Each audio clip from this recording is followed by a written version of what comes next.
because of the turmoil and the shambles that Chelsea are in, it's just another story involving Chelsea and Todd Boehly.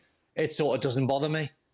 There's too many people making too many excuses here. I mean, I'll give you Brighton as an example. We talked about this. They lost Evan Ferguson, the young Irish boy, teenager, who's been brilliant. They lost him in the first half, and they lost Veltman, fullback. They had to shuffle it around, and they had to bring on... The Gross went to fullback, but they brought Young and Sesko on, and they manoeuvred things around. And Danny Welbeck come on. We talk about Chelsea and Havertz and Werner last year, and Aubameyang's been there, and all these... Broja's injured, João Felix, all these players that could not hit a barn door from 5 yards. And yet, these other clubs out there are taking people like young Ferguson, but more importantly, Danny Welbeck, right, who throughout his career has meandered along and is now a bit part player, and yet they can somehow work these players to be able to come in and do a job.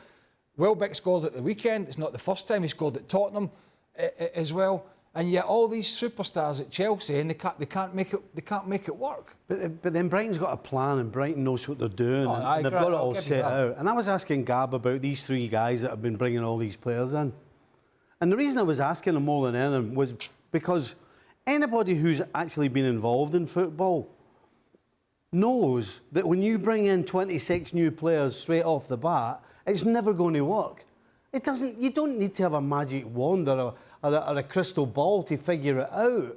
And the fact that he's coming down into the dressing room as well and piling on into the players, when actually we can criticise the players individually. But again, would any of us want to be thrown in to Chelsea right now? Right. Particularly if I was a young up-and-coming player. Absolute turmoil. No wonder the players have no idea what's going on the field of play.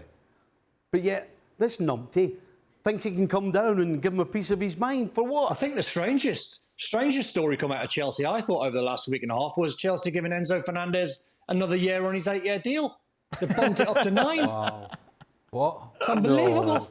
Did they? Yeah. Well, I tell you what, it's gone up to 9. I tell you what, Don, he wasn't the best midfielder on the park at the weekend. It was a fella named Caicedo. Mate, he was Craig, absolutely brilliant. Gone up in my estimations. What a player. But, you know, you talk about... He went, just briefly, he went into the dressing room and told the players they were embarrassing. What about the other 20? Did he go up to the box? Yep.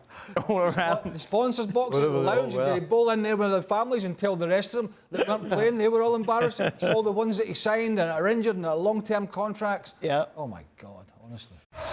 Thanks so much for watching ESPN on YouTube. And for more sports highlights and analysis, be sure to download the ESPN app. And for premium content and live streaming, subscribe to ESPN+.